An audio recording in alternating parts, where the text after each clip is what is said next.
다운 손님이 만약에 집에 오신다면은 얼마나 손꼽아 기다리겠어요, 그렇죠? 저 어렸을 때 시골에서 할머니 오늘 오신다 이러면은 할머니 언제 오시는지 시간을 얼마나 물어봤는지 모르겠어요. 몇 시에 오시냐? 할머니 언제 오시냐? 그렇게 할머니를 오래 기다렸던 어릴 적 시절이 생각이 났습니다. 성령이 오셨네. 조금 전에 우리 시원 찬양대 찬양하시는데 그 성령을 얼마나 갈망하면서 기다리는 그 마음이 너무 많이 마음에 벅차게 느껴졌습니다. 여러분 어떠셨어요? 성령님을 만나셨습니까? 성령을 경험하시면은 여러분 우리 마음에 어떤 기쁨이 생길까요? 어떻게 감당할 수가 없죠. 성령을 아직 경험해 보지 못하신 분들도 계실 거예요. 그런데 성령을 경험하고 성령을 만나게 되면 이거 어떻게 말로 표현이 안 됩니다. 그렇죠? 그 능력으로 살아가는 거죠. 그런데 중요한 건 성령이 우리를 찾아오셔서 우리 마음에 그 성령님의 감동과 감격이 우리 가운데 지금 현재 있는가 하는 거예요. 이게 중요하잖아요. 여러분 다 마음에 성령의 감동을 다 안고 지금도 예배하고 계시는 줄로 믿습니다. 그 믿음으로 여러분 세상을 넉넉하게 이기시는 저와 여러분 되시기를 부탁드립니다. 오늘 말씀은 그 요한 1서에 있는 말씀이에요. 원래 절기로 보면은 이 요한 1서는 오늘 성령 강림 주일날 주어진 성서 일과의 말씀의 본문은 아니거든요. 그런데 오늘 말씀을 통해서 하나님께서 우리 교우들과 함께 나누게 하시는 마음이 무엇인가는 이 안에 사랑이라는 말이 얼마나 많이 기록이 되고 있습니까? 그런데 여러분 생각에 지금까지 요한 1서, 요한 서신 아니에요? 요한 1서의 이 말씀을 보시면은 사랑해라는 단어가 굉장히 많이 등장을 하고 있다라는 겁니다. 그래서 언뜻 보면은 요한 1서 말씀은 굉장히 아름다운 사랑의 메시지가 기록되어져 있는 말씀, 편지 이렇게 생각해 볼 수도 있을 것 같다는 생각을 해봐요. 그리고 또 맞기도 하고요. 그런데 사랑으로 굉장히 아름답게 미화된 편지글이 아니라는 거예요. 여러분 왜 요한 사도께서 사랑이라는 단어를 강조하고 이야기하고 이것이 이길 수 있는 능력이 되고 여기서부터 믿음이 다시 생기고 한다라는 이 말씀을 요한께서 하신 이유가 과연 무엇일까 하는 거예요. 예전에 새벽기도 하면서 요한 서신을 다 나눈 적이 있었거든요. 그런데 이때에 어려움이 있게 되었다라는 거예요. 요한 사도께서 요한 서신을 쓰셨던 그때 시대는 조금 더 건강할 때에 좀 더 기력이 좀 왕성하고 기억력도 좀 총명하고 이럴 때 말씀을 쓰셨으면 이보다 더 잘 쓰셨을 것 같다는 생각이 들어요. 그 말은요, 요한 사도께서 요한 서신을 쓰신 이때는요, 그의 나이가 어느덧 이제 한 80을 바라보는 그때, 노년의 인생의 마지막 말년에 요한 서신을 이제 쓰시면서 그 나머지 인생을 정리하고 남겨져 있는 교회와 교우들에게 당부하고 싶은 진짜 간곡한 그 부탁을 교회와 성도들에게 하신 말씀이었거든요. 얼마나 절절하겠습니까? 이 마음을 가져야 되는데, 그런데 이것도 다 필요하지만 먼저 우리 가운데 회복이 되어져야 할 것은 예수 그리스도께서 우리에게 보여주신 사랑이다라는 거예요. 그래서 그 사랑을 강조하고 또 강조하면서 오늘 이 땅에 있는 교회들에게도 동일하게 말씀해 주시고 계신다라는 겁니다. 여러분 어떤 어려움이 있었을까? 이런 어려움이에요. 여러분 교회 안에 기성의 건강한 교회들이 있잖아요. 근데 건강한 교회도 아플 때가 있어요. 그런데 우리 안에서도 아플 수도 있지만 밖에서 들어온 것들 때문에 어려워지는 교회들이 많이 있잖아요. 여러분 이때도 이단의 문제가 얼마나 심각했는지 모릅니다. 그런 일들이 초대교회 안에도 있게 되었어요. 지금 우리가 겪고 있는 것처럼. 그래서 이 어렵게 생존하고 버티고 있는 교회와 성도들에게 거짓 복음을 전하고 있는 자들을 색출하고 그들을 권면해서 밖으로 보내기 위하여서, 그리고 깨어서 예수 그리스도의 명령과 사명과 또한 그분의 사랑을 기억하는 교회가 되어져야 된다라는 목적을 가지고 요한 서신을 쓰셨다라는 거죠. 어디까지 쓰셨냐면요, 여러분 아시는 계시록까지 그 말씀을 전하고 계시는 거예요. 조금 더 구체적으로 보면 소아시아의 7개의 교회들에게 보낸 편지가 요한 계시록이었잖아요. 그래서 교회들에게 당부하신 편지글이 요한 서신 중에 이제 계시록이나 이제 요한 1서와 2서와 3서까지 기록되어져 있는 그의 편지였다라는 겁니다. 여러분, 이렇게 교회들의 많은 어려움들이 있게 되었죠. 그리고 요한 사도께서는 교회 안의 어려움들을 정리하기 시작하는데 그 중에 많은 일들 가운데 이런 어려움이 있었어요. 여러분, 예수님께서는 사람의 몸을 입고 오셨습니다. 믿으십니까? 사람의 몸을 입고 오셨죠. 다음 주는요, 삼위일체 주일입니다. 그런 것처럼 예수님께서는 하나님이시지만 인간의 몸을 입고 이 땅 가운데 오셨다 그래서 이것을 여러분 뭐라고 말하죠? 성육신이라고 말했잖아요. 그런데 성육신을 부정했다라는 거예요. 성육신을 부정했던 이 초대교회 그리고 주변의 교회를 어지럽히게 하는 일들이 많이 있었다라는 거예요. 여러분, 성육신이 부정이 된다라고 한다면은 예수님의 정체성도 부정이 되는 거예요. 예수님을 인정하지 않는 거죠. 예수님이 여러분 이 땅 가운데 왜 오셨습니까? 저와 여러분 구원하시려고 오셨잖아요.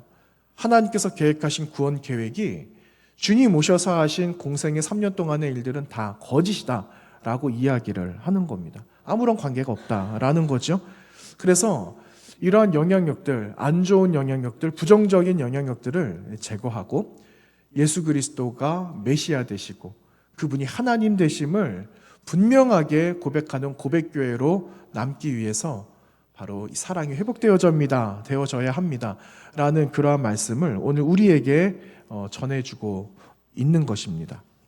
자, 여러분, 오늘 본문 이렇게 부딪히는 현실 속에서 세상을 이기기 위한 성도들이 감당해야 되는 사명이 있다면 무엇인가 라는 거죠. 여러분, 그 사명이 무엇이라고 생각하세요? 바로 예수 그리스도의 사랑이죠. 여러분, 잘 한번 들어보시기를 바랍니다. 제가 한 문장을 하나 읽어드릴게요. 한번 들어보세요. 그리스도를 향한 믿음과 사랑이 태동한 사람에게 여러분 말씀드리는 거예요. 하나님의 계명은 무거운 짐이나 벗어버리고 싶은 멍에가 아닙니다. 여러분, 어떠세요? 이러한 말을 이렇게 들으시면은 나는 당장에 지금 멍인데, 나는 당장에 이게 짐이라고 여겨지시는 분들이 왜 없겠습니까? 그런 마음들을 다 가질 수가 있죠. 여러분, 하나님의 사랑을 측량할 수 있을까요? 하나님의 사랑을 측량할 수 없다고 그래서 우리 찬송가에 그러잖아요. 하늘을 두루마리 삼고 바다를 먹물을 삼는데 하늘에다가 하나님의 사랑을 기록한들 다 기록할 수 없다. 어떻게 그 찬양의 가사를 쓴 분은 그렇게 고백을 할 수가 있을까? 저는 그 가사말을 생각해 볼 때마다 너무너무 놀랍니다. 정말 하나님의 사랑은 이렇게도 표현을 할 수가 있지만 그럼에도 불구하고 다 표현할 수 없는 것이 하나님의 사랑이구나. 그렇죠? 여러분, 하나님 사랑을 어떻게 측량할 수가 있겠어요? 그런데 우리가 가끔 가다가 부모님의 사랑을 한 번씩 떠올려 보면서 하나님의 사랑을 느껴보고 살아가지 않습니까? 여러분, 부모님의 자식들의 사랑 한번 조금 이야기를 해볼까요? 자주 이야기를 하잖아요. 여러분, 그 부모님의 사랑, 지금 여기에는 부모님이 되시고 또 자손들을 두고 계시는 분들도 계시잖아요. 그런데 우리에게도 어린 시절이 다 있었잖아요. 그런데 그때 여러분이 받으신 그 부모님의 사랑이 의무적인 사랑이었다? 의무적인 사랑이었을까요? 결코 아니었잖아요.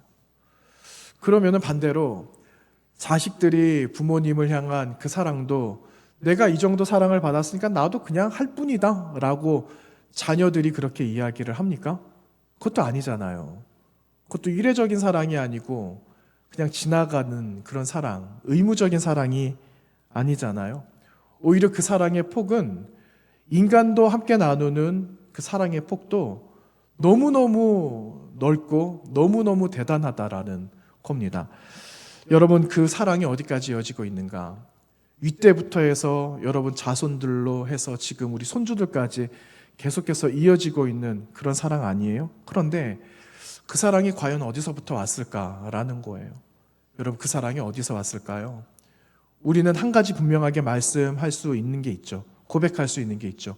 그 사랑이 어디서부터 왔는가 하면은 하나님 아버지로부터 왔다라는 그 고백이 우리 모두에게는 있습니다. 그래서 그 사랑이 하나님의 아드님이신 예수 그리스도를 통하여서 또 우리에게까지 이어지게 되었다라는 거죠. 그래서 우리는 그 사랑이 무엇인지를 알고, 그리고 그 사랑을 우리 후손들에게 지금까지 내려주고 있는 내리사랑으로 이어지고 있다라는 거예요. 때문에 여러분, 그 사랑의 감동을 경험하게 되면은 조금 전 제가 말씀드린 것처럼 사실은 이 말씀은 오늘 말씀에 기록되어져 있는 본문 말씀이에요. 우리가 사랑의 경험을 하고 사랑의 감동을 알게 되면 사랑의 그 무게가 아무리 무겁다라고 할지라도 우리는 견디고 감당할 수 있다라는 것 아니겠어요?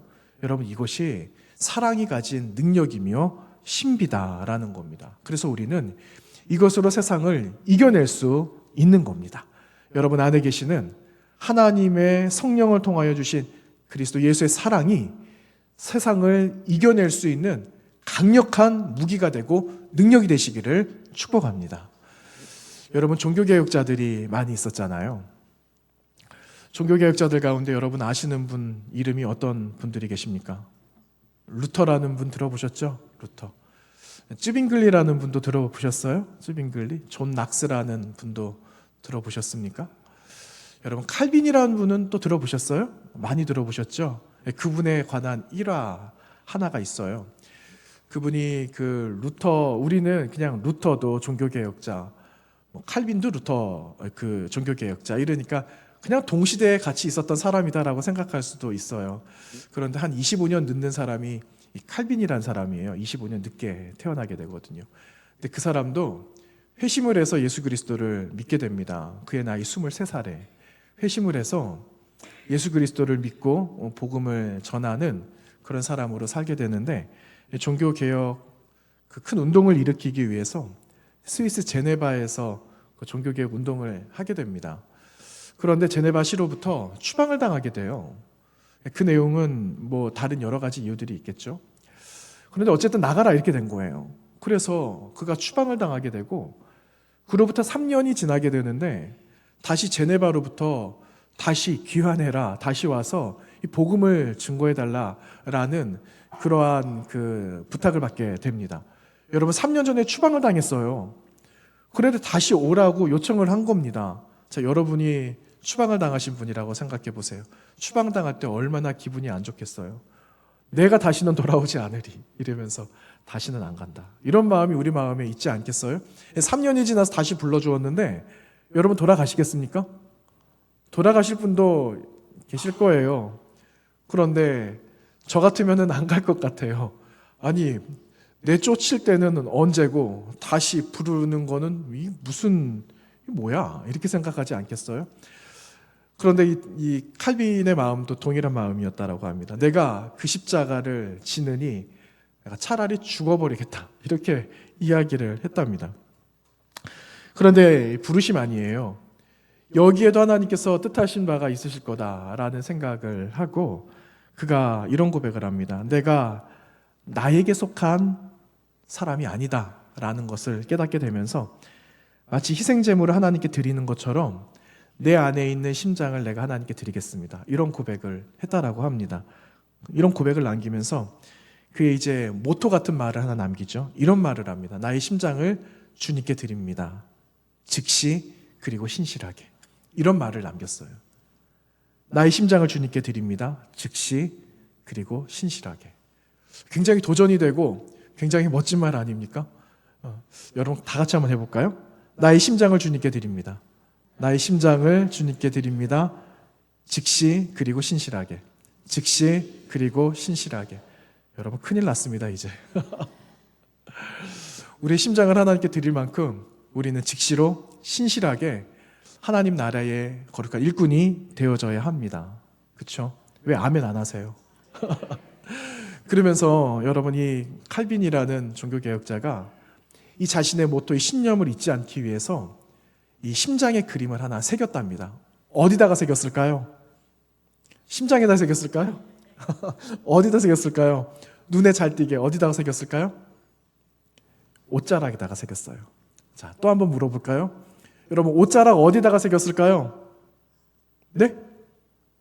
말씀하신 것 같은데? 누가 손이라고 말씀하셨어요? 소매. 맞아요. 솜에다가 새겼어요. 솜에다가 심장 그림을 새겨놓은 거예요. 잊지 않기 위해서. 그렇죠? 손은 계속 움직이잖아요. 자신의 옷자락에다가 심장 그림을 하나 수놓아가지고 내가 신실하게 주님 부르심에 따라서 응답하겠습니다.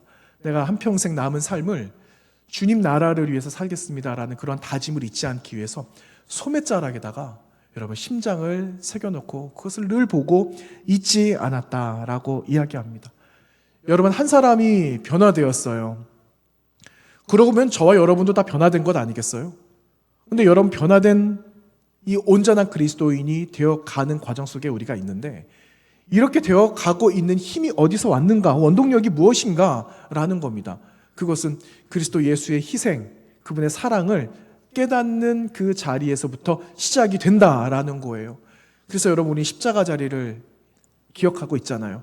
그 현장에 우리는 있지 않았지만 현장에서 마치 내가 그 안에 있는 것처럼 생각을 하면서 주님 사랑을 기억하고 감사하는 마음으로 우리는 지금도 신앙 고백, 그분이 나의 하나님입니다 라는 그 고백을 하면서 살아가고 있지 않습니까?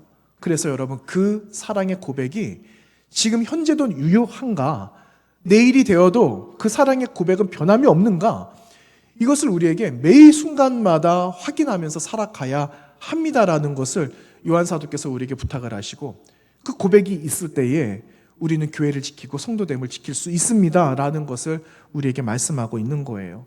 그래서 여러분, 오늘 우리가 두 가지만 함께 확인했으면 좋겠는데요. 여러분, 첫 번째는 하나님의 말씀이 다 우리에게 있습니다. 그렇죠? 여러분에게 주신 하나님의 말씀이 있으시죠? 그 말씀을 기억하고 그 말씀을 따라가고 있는가 하는 겁니다. 여러분, 주님의 말씀을 따라서 살아가고 계십니까? 네, 그 힘 다하기를 멈추지 마시고 다하시기를 바랍니다. 여러분, 우리가 사랑을 받고 있는다. 누군가가 나에게 사랑을 주고 있어요. 나를 사랑하고 있어요. 그러면 그 마음을 알 수 있습니까? 모릅니까? 분명히 알죠. 이 사람이 나를 사랑하고 있다는 것을 알아요. 나에게 관심이 있다는 것을 느낍니다. 반대로, 그럼 여러분, 이 사람이 나를 미워하는 것 같아, 그거를 말하지 않는다라고 하면은 알까요? 모를까요? 그거 알죠. 여러분, 영적인 이런 흐름 속에서 우리는 다 알게 됩니다. 여러분, 심지어 미물도 알아요. 여러분, 가정에 애완견, 애완묘 이런 거 동물 키우시잖아요. 그런데 이 동물들도 자기가 사랑을 받고 있는다라는 거를 압니다. 알아요. 저도 어렸을 때 조그만 강아지 한 마리 키웠거든요. 그런데 얘가 사랑받고 있다라는 걸 압니다. 그러니까 강아지가 어떻게 합니까? 계속 와요. 막 비벼댑니다. 꼬리를 얼마나 흔들어대고 그러는지. 여러분, 가정에서 키우고 있는 그 애완동물 그렇게 하잖아요. 그렇죠? 자신이 사랑받고 있다라는 걸 알고 그렇게 표현을 하는 겁니다.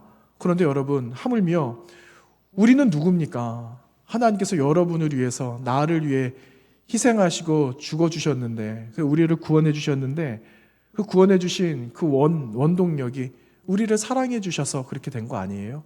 근데 그 사랑을 알고 있는데 마땅히 우리도 그 사랑에 보답하면서 살아가는 것이 당연한 것 아니겠습니까? 그래서 우리에게 그 예수 그리스도의 사랑을 말하고 실천하고 그 사랑의 증거, 증인이 되어져야 된다는 것을 오늘 우리에게 사명으로 주셨다라는 겁니다. 그래서 오늘 본문 말씀 2절 말씀 한번 볼까요? 2절에 뭐라고 기록하고 있는가? 우리 2절 말씀을 다 같이 한번 읽어보겠습니다. 시작.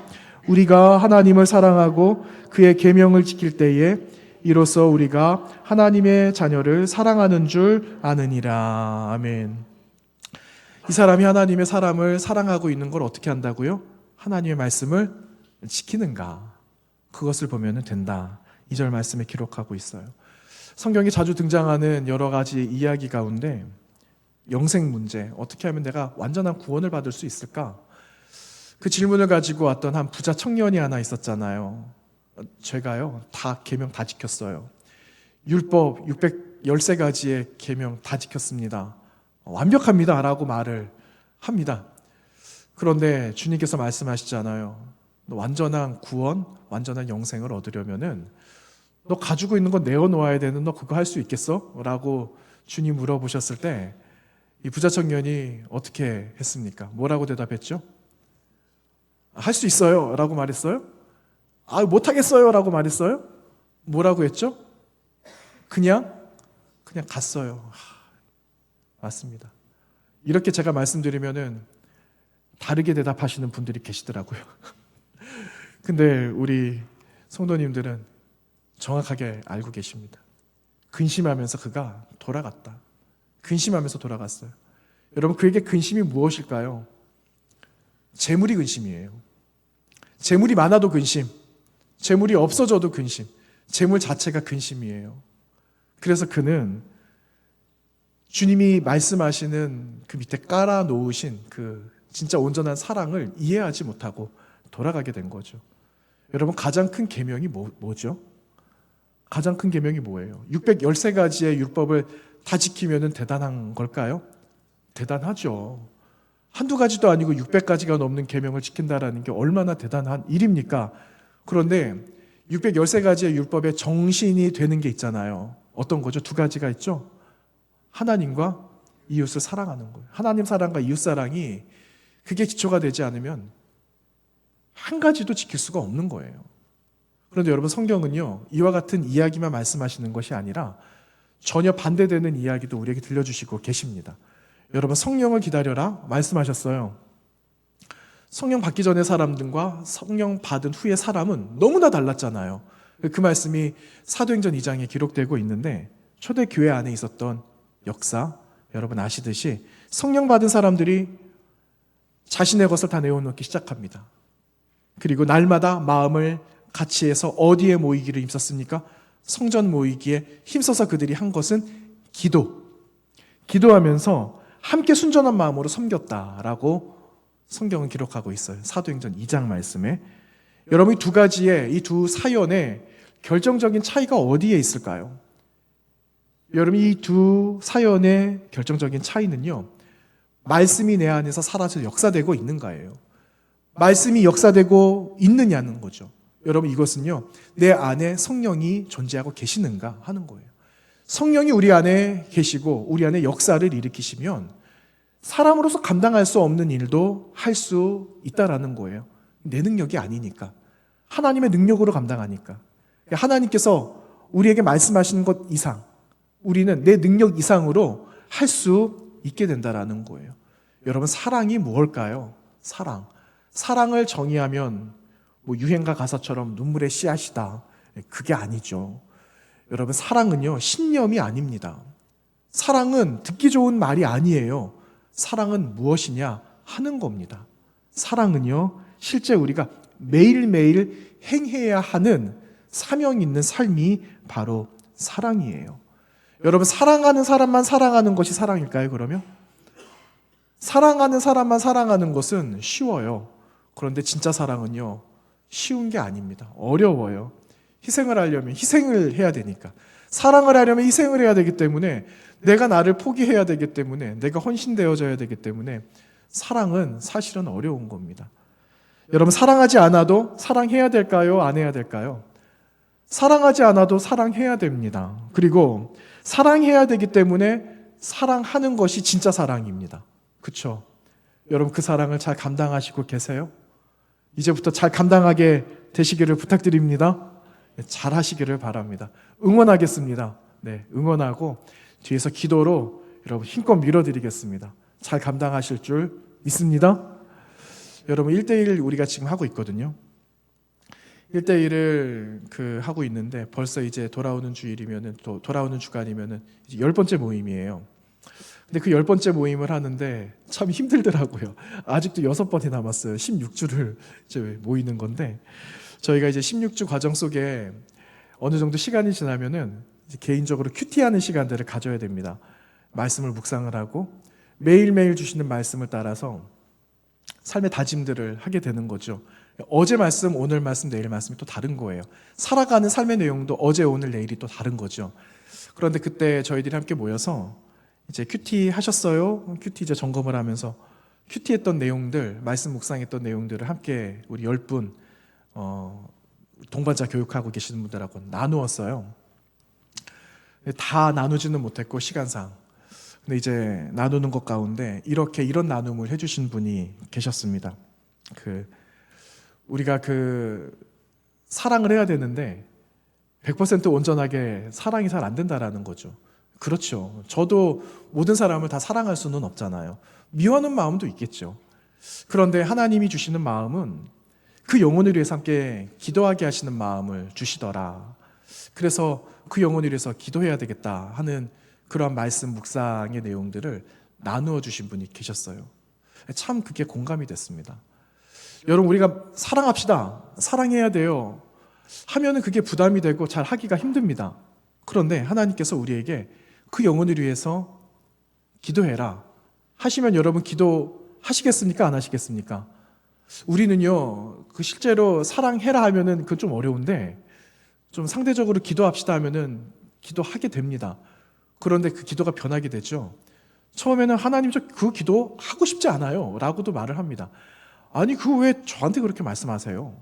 막 투덜투덜하면서 이미 기도를 시작했는데도 기도 시작한 줄도 모르고 투덜투덜 하고 있는 거예요. 그런데 그렇게 하다 보면은 여러분 기도가 어떻게 되죠? 변하잖아요. 기도가 변하게 되고 기도가 변하게 되면서 어떻게 되죠? 그 사람에 대한 그 진면목, 그 마음속 깊은 곳까지 헤아리고 있는 우리 자신들의 모습을 보고 있지 않아요? 그렇죠? 그렇게 하나님께서 우리를 변화시켜 주시더라는 거예요. 당장에 내가 이 사람을 사랑할 수는 없지만, 너무너무 어렵지만, 때로는 하고 싶은 마음이 없지만, 그래도 하나님께서 기도하게 하시니 하나님 기도는 할 수 있겠어요 라고 시작했던 그 마음이 그 사람을 사랑하게 되는 마음으로 바뀌게 되고 있더라는 겁니다. 그렇죠? 여러분 그런 경험을 많이 해보셨잖아요. 이렇게 하나님께서 우리를 마음을 변화시켜 주시는 거예요. 이렇게 처음에 하게 하시는 마음도 있지만 처음 우리에게 주시는 마음은 그 사람을 향한 긍휼의 마음이라는 거예요. 긍휼의 마음을 우리의 마음속에 주시는 거죠. 주님도 여러분을 저를 긍휼히 여겨주셨어요. 불쌍하게 여겨주신 거예요. 그래서 우리가 불쌍함의 은혜를 입어서 구원받은 하나님의 사람이 되었다라는 거죠. 그래서 여러분 우리는 생명을 위해서 그럼에도 불구하고 기도해야 한다라는 것을 기억하시기를 바랍니다. 여러분 세상을 살아가는데 마음에 안 드는 사람이 얼마나 많아요. 그렇죠? 마음에 안 드는 사람이 더 많으세요? 마음에 드는 사람이 더 많으세요? 빨리 말해보세요. 그런데 여러분 우리가 한 가지 기억할 것이 있어요. 마음에 안 드는 사람이라도 하나님께서 나 때문에 주셨다라는 거예요. 처음에 아담이 홀로 있었거든요. 아담 홀로 있었는데 하나님께서 아담을 보니까 너 홀로 있는 것이 외로워 보인다. 너 굉장히 힘들어 보여. 그래서 주신 사람이 누구인가? 하와였잖아요. 하와. 그의 아내가 되었잖아요. 그런데 아내는 남편이 아내다 이래서 지배할 대상이 아니라 하나님께서 동역할 존재로 주셨다라는 거예요. 동역할 존재로. 무엇을 위해서 동역하는가? 하나님께서 주신 위임이 있잖아요. 위임된 사명이 있잖아요. 그 사명을 아담 홀로 감당하기가 어려워서 하나님께서는 하와를 주셔서 같이 동역할 존재로 세워주셨다라는 거예요. 지배할 존재가 아니라 같이 동역하는 거죠. 하나님께서 아담의 갈빗대를 하나 취하셔서 동역자를 주셨잖아요. 근데 사실은 나의 필요를 채우시기 위해서 한 사람의 동역자를 주시고 동역자를 통해서 함께 같이 살아가라 라고 하셨다라는 거예요. 그러니까 여러분 주변에 계시는 분들, 가장 가까이 계시는 분들 혹은 멀리 계시는 분들이 다 나 때문에 나로 인해서 하나님이 지어주시고 만나게 하신 소중한 만남이라는 거예요. 그래서 여러분 타인에 대한 존중, 타인에 대한 이해, 타인에 대한 배려와 그 마음이 여러분 나의 마음 속에서 다시 시작이 되어지고 다시 회복함으로 인해서 같이 회복해져 가는 하나님의 나라를 이룰 사명이 여러분에게 있다라는 거예요. 저에게도 있고요. 그 사명을 위해서 오늘 우리를 이 자리에 불러주신 줄로 믿습니다. 그래서 여러분 내 안에 있는 하나님의 말씀이 역동적으로 움직이기 위해서 그 말씀에 따라서 순종할 수 있는 우리의 삶의 헌신이 다시 되살아나기를 원합니다. 여러분 3절 말씀 한번 볼까요? 오늘 우리가 나누었던 3절 말씀인데요. 다 같이 한번 읽어봅니다. 시작. 하나님을 사랑하는 것은 이것이니 우리가 그의 계명을 지키는 것이라. 그의 계명들은 무거운 것이 아니로다. 아멘. 처음에 여러분 한 줄 읽어드린 그 말씀이에요. 여러분 그의 계명들은 무거운 것이 아니다. 하나님을 사랑하는 것은 우리에게 주신 그 계명을 지키는 것이라고 하셨는데 그 계명은 무거운 게 아니다라고 말씀을 하세요. 그래서 우리가 두 번째로 확인할 것은 하나님께서 우리에게 주신 그 말씀을 무거운 짐으로 여기지 맙시다 하는 겁니다. 여러분 하나님의 말씀이 무겁게 느껴지지 않는 분이 계십니까? 아니면 무겁게 안 느껴지시죠? 무겁게 느껴지십니까? 나는 이것도 저것도 아니다. 하나님의 말씀이 무겁게 느껴져요. 그리고 또 무겁게 받아야 됩니다. 네. 무겁게 받아야 되는데 짐처럼 여기는 즉시 짐이 되는 거예요. 감당할 수가 없는 거죠. 여러분 그 젊은 부부가 아이를 낳았어요. 아이를 낳았는데 여러분 예전으로 한번 돌아가 보십시오. 결혼을 했고 첫 아이를 낳았고 첫 아이를 낳았을 때 여러분 가정 풍경을 한번 보세요. 그 첫째 아이를 이러지도 저러지도 못하고 이제 부모가 되어서 이 아이의 울음소리를 듣기는 듣지만 밥을 달라는 건지 아픈 건지 전혀 알 수 없는 이 아우성 들었을 때 여러분 얼마나 우왕좌왕하셨어요. 그렇죠? 기저귀를 갈아줬는데 금세 또 기저귀 하나를 또 갈아야 되는 순간들은 또 오게 되고 겨우겨우 잠재워서 이제 밥 한 숟갈 뜨려고 하는데 금세 또 일어나가지고 울고 그래서 밥을 거르고 밤을 새는 일들은 많고 한밤중에 응급실 달려간 일들도 많이 있었고 여러 가지 청천벽력과 같은 이야기들도 많이 들어보았고 그러셨잖아요.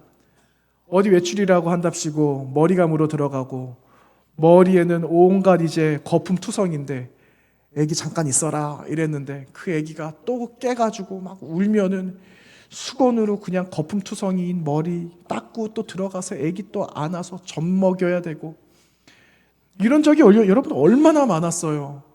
진짜 이러지도 저러지도 못하는 내 인생. 내가 왜 결혼을 하고 이 아이를 낳았을까? 여러분 그런 적이 예전에 있으셨잖아요. 그렇죠? 여러분이 이야기는 여러분의 이야기이기도 하지만 여러분 TV 광고에서 보았던 광고 카피입니다. 그런데 이 엄마가 한마디 합니다. 엄마가 무슨 말 했을까요? 내가 이 삶을 접고 떠나가겠다 이렇게 말했을까요? 어떤 말을 했을까요? 광고니까 좀 감동이 돼야 되지 않겠습니까? 여러분 감동이 되실는지는 잘 모르겠습니다. 이런 말을 합니다.